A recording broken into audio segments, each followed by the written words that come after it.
साथियों, जय गुरु। जय गुरु। दर्शक बंधुओं, आप लोग सभी को हम स्वागत करते हैं गहन चर्चा की ये एपिसोड पर। हम लोग विवाह के बारे में चर्चा कर रहे हैं। ये तीसरा एपिसोड है ऑन मैरिज। हम लोग अभी तक चर्चा किए हैं कि आज के दुनिया में, इस समाज में शादी का व्यवस्था कैसा है, वैवाहिक जीवन लोगों का कैसा रहता है। अम, और हम लोग सुसंगत विवाह, कंपैटिबल मैरिज, इसके बारे में भी हमने आलोचना किया। ये क्यों चाहिए, उसका आवश्यकता, जरूरत क्या है, इस सब के बारे में हम लोग आलोचना किए। आज हम लोग आलोचना करेंगे, अगर शादी अम, होता है, कंपैटिबल होता है, तो इससे क्या गुड प्रोजेनी या सुप्रजनन संभव है। अगर शादी में गड़बड़ी होता है, तो इस सुप्रजनन के वजह, मतलब सुप्रजनन नहीं होके कुप्रजनन कैसे हो सकता है, इस सब के बारे में आलोचना करेंगे।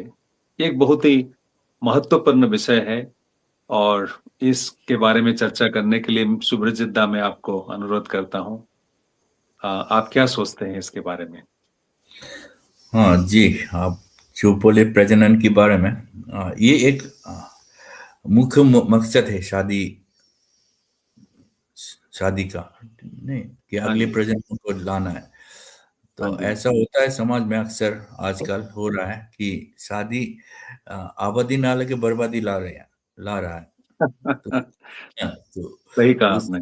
उस विषय पे हम लोगों ने चर्चा किया कि कैसे हाँ जी। सुसंगत शादी करना चाहिए, ब्याह करना चाहिए। हाँ जी। करने के हाँ जी। बाद यही बात है, देखिए, एक आश्चर्य की चीज है कि एक विशाल वृक्ष जो जन्म लेता है, हाँ जी। उसके जन्म के पीछे का कारण क्या है? एक छोटा सा बीज।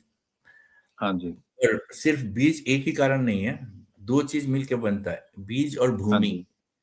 हाँ जी। कैसे बीज कैसे भूमि पे पड़ने से कैसा वृक्ष होगा, ये हाँ तो जी। प्रकृति ने तय करके रखा है। हाँ जी। हर तरीके की जमीन पे हर तरीके के फसल नहीं उगा सकते हैं हम लोग, ने तो हाँ जी। शादी ब्याह के मामले में भी ऐसे ही, जो पुरुष जो होता है, ये तो विज्ञान की बात है, साइंस की बात है कि हाँ स्पर्म जी। और ओवम मिलके आ, प्राण का संचार होता है, नहीं हाँ जी। कोई बच्चा जन्म जन्म लेता है। तो हाँ जी। अगर सही सा बीज सही से जमीन पे पड़े, तभी एक सही पेड़ उग पाएगा। हाँ जी। ठीक है ना? तो आप क्या सोचते हैं इसके बारे में? नहीं, सही बात कहा आपने। ये बहुत जरूरी है। ये आपको जो उदाहरण दिया बीज और भूमि का, ये बहुत ही वास्तव उदाहरण है। और एक के अंदर रहता है वैशिष्ट, जो पूर्व पुरुष होते हैं, फोर फादर्स होते हैं। बीज के अंदर वैशिष्ट रहता है। और ये वैशिष्ट, ये बीज को जब हम मिट्टी में लगाते हैं, फिर मिट्टी के अंदर जो पोषण देने का जो वैशिष्ट है, ये वो सीड को पोषण देता है। हम्म, तो जीवन सीड से आता है, संरक्षण पोषण भूमि से आता है। तो ये जो लाइफ थ्रिल, ये स्पर्म के फॉर्म से पुरुष से आता है। और इसको दोनों मिलके, स्पर्म और ओवम मिलके जब जाइगोट फॉर्म होता है, उसको पोषण देता है माता या वाइफ। और इसमें जो सही बात आपने कहा, यह यहीं पे कंपैटिबिलिटी बहुत इंपॉर्टेंट है। क्योंकि हस्बैंड एंड वाइफ के बीच में जो, मतलब जो सुप्रजनन के बारे में हम बात करते हैं, उसका जो मूल बात है, ये है affinity between husband and wife. उनके बीच जो टान, जो प्रेम। एक माँ ने श्री श्री ठाकुर जी से सवाल किए थे कि मेरा अच्छा बच्चा कैसे हो सकता है। ठाकुर जी ने उससे पूछा, तुमने ये धनुर्बाण देखा है? उन्होंने कहा हाँ। ठाकुर जी ने पूछा, ये जो तीर है कितना दूर जाएगा, ये किसके ऊपर निर्भर करता है? माँ ने कहा, ये जो रस्सी है धनु का, उसको जितना पीछे खींच के मैं छोड़ूंगी, उतना दूर जाएगी। ठाकुर जी ने कहा, वही बात है, ये जो टान, जितना तुम्हारा टान उतना ही अच्छा होगा बच्चा। ठाकुर जी का वाणी है, स्वामी के प्रति टान जेमनी, संतान पाए प्राण तेमनी। ये बांग्ला में है, लेकिन इसका जो मीनिंग है, स्वामी के प्रति तुम्हारा एफिनिटी, स्वामी के प्रति स्त्री का या पत्नी का एफिनिटी या प्रेम, श्रद्धा, भक्ति, इससे डिपेंड करता है कितना अच्छा बच्चा बनेगा। लेकिन आजकल तो हम देखते हैं कि एफिनिटी तो है ही नहीं, दोनों के बीच प्रेम, श्रद्धा, ये तो है ही नहीं। ये मैरिज तो कॉन्ट्रैक्ट बन गया है। आप क्या सोचते हैं इसके बारे में? हाँ वही, हाँ, ये जो एफिनिटी या टान के बारे में बोल रहे हैं, आकर्षण, आकर्षण किसी और चीज पे ही है हम लोगों का। सही बात कहा। पति पत्नी के रूप के मोह में पागल है, और पत्नी पति के अर्थ के मोह में, कि मेरा पति कितना सही बात। कमाता है। तो असली मकसद से हम भटक गए हैं हाँ कि जी। परिवार को कैसे थोड़ा कम खा लेंगे, लेकिन अगर प्रेम हो एक दूसरे के प्रति, वही ना, एक दूसरे कोई पूरब की दिशा में सोच रहा है, कोई पश्चिम की दिशा में सोच रहा है, हम्म। तो बच्चा जो भी पैदा होगा वो भी तो कंफ्यूज रहेगा ना, कि जाए तो वही जाए बात। कहाँ। वही बात है। तो यही हो रहा है, सब भ्रमित है। करेक्ट। लेकिन इसका करेक्ट। उपाय ऐसा नहीं है कि कोई उपाय नहीं, ऐसा ही है, ऐसा ही हाँ। चलता है, चलेगा, ऐसे निराशाजनक बात करनी नहीं है, क्योंकि ये सब हम्म। विज्ञान है। हम विज्ञान की बड़ी बड़ी बात करते हैं, हम विज्ञान का जी। उपयोग भी करते हैं ना, फसल उगाने में करते हैं, हाँ। टेक्नोलॉजी के रूप में। लेकिन जब हाँ जी। हमारा संतान पैदा करना होता है, ये भी तो कुछ उगाना है रे, हाँ वहां पे जी। हम विज्ञान भूल जाते हैं। पता नहीं हम हाँ। कहाँ खो जाते हैं। मतलब हम्म। दिल इतना ज्यादा धड़कता है कि दिमाग काम करना बंद कर देता है। हाँ जी। मुझे ऐसे ही लगता है। ने बहुत अच्छा कहा, ये जो विज्ञान के बारे में आपने कहा। हमने हम्म, शास्त्र में कहा गया है, पुरुष जो है जो पूर्ण करता है, जो फुलफिल करता है। हम्म, नारी जो है, नारयति इति नारी, हम्म, जिसका अर्थ है जो सृष्टि करता है, जो पोषण करता है, संरक्षण करता है। तो ये है साइंस। एक पूर्ण करता है और एक नर्चर करता है। एक पूर्ण करता है, एक के अंदर जो स्पर्म है पुरुष के अंदर, इसमें जो फोर फादर के अंदर जो वैशिष्ट हैं, जो विशेष गुण हैं, उसको कैरी करता है पुरुष अपने स्पर्म के माध्यम में। क्योंकि पिता माता चाहते हैं जीने जीने के लिए अपने बच्चे के अंदर, ग्रैंड सन के अंदर, ग्रैंड चिल्ड्रन के अंदर।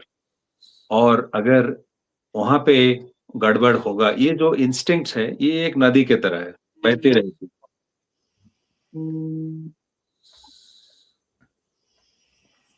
तो ये जो इंस्टिंक्ट्स है, ये एक नदी की तरह बहती रहती है। और अगर ये मैरिज में जो संबंध है, तो मैरिज में जो संबंध है, उसमें अगर गड़बड़ी होता है, इस यूनियन अगर परफेक्ट नहीं होता है, कंपैटिबल नहीं होता है, तो वहां पे ये जो नदी की तरह जो बहती है वैशिष्ट, वहां पे रुक जाती है, वहां पे उसका ब्लॉक हो जाता है। साइंस के बारे में आपने कहा, देखिए, स्पर्म होता है fertilizing agent. Ovum gets fertilized by the sperm.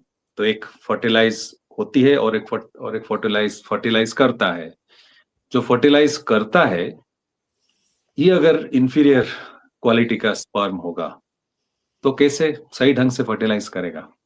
हम्म, तो इसीलिए ठाकुर जी कहते हैं, हायर क्वालिटीज, हायर इंस्टिंक्ट्स पुरुष के साथ रहना होना चाहिए। जैसे स्त्री उसको ग्रहण कर पाए, और उसके माध्यम से जो जीव जीव सत्ता अपने अंदर उसका सृजन होता है, उसको वो संरक्षण पोषण दे सकती है। ये आइडियल मैरिज का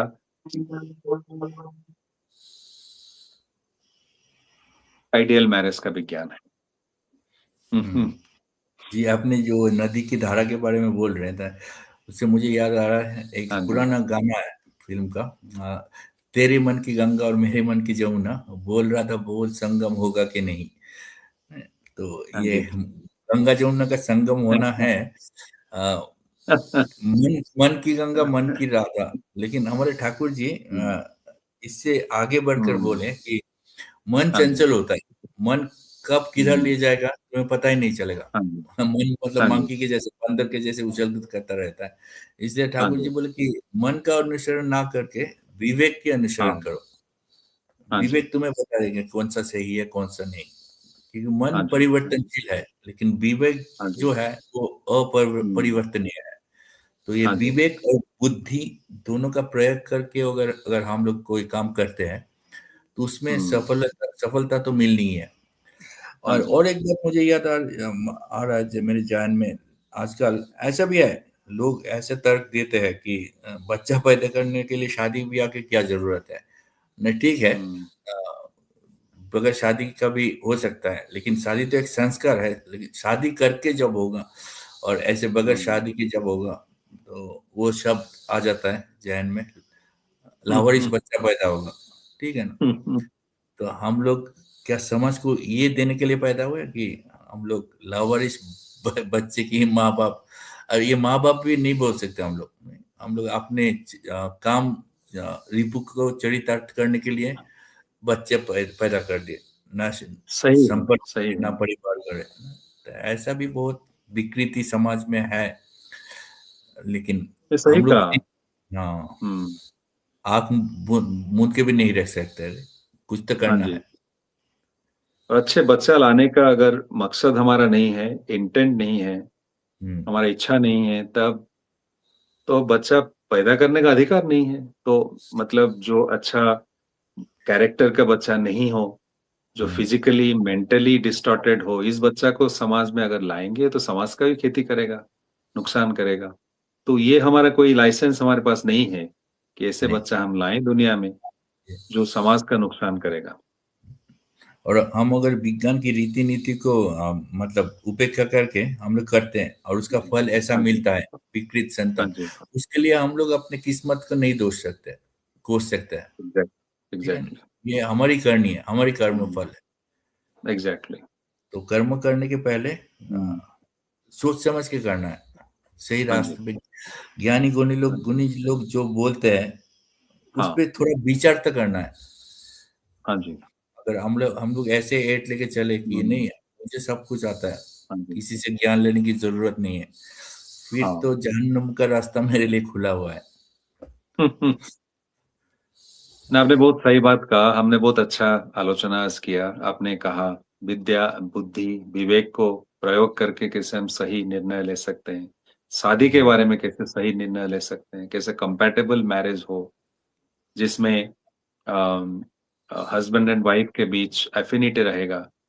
wife will look up to the husband, और ये पूरन करेगा हस्बैंड, और ये संरक्षण करेगी वाइफ।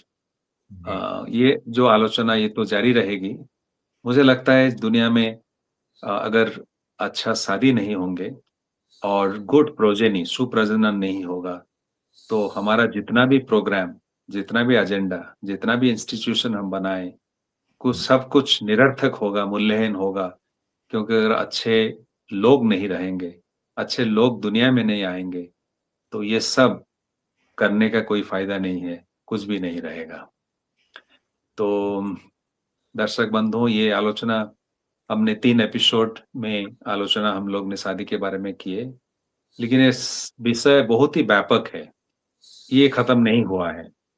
हमारा जितना ज्ञान है, नॉलेज है, उसी हिसाब से हम लोग कुछ आलोचना करने के लिए कोशिश किए। आगे भी इसके ऊपर आलोचना हम रखेंगे, लेकिन आप लोगों का सुझाव, आप लोगों का सजेशन, कमेंट्स, ये सब चाहिए। और ये जो शादी के बारे में हमने बात किया, अगर इससे लोगों के मन में अच्छा विवाह करने का मतलब जो कामना जागृत हो, और गलत शादी जहाँ हो रहा है, अगर ये उसको रोकने के लिए मदद करे, तो हमें लगता है कि हमारा जो परिश्रम वो सार्थक होगा। तो हम लोग आज यहीं पे हमारा एपिसोड खत्म करेंगे। फिर अगले हफ्ते आपके साथ मुलाकात होगा। सुब्रजीत जय जय गुरु। जय नमस्कार गुरु। दर्शक बंधुओं, आप लोगों को नमस्कार। जय गुरु। जय गुरु।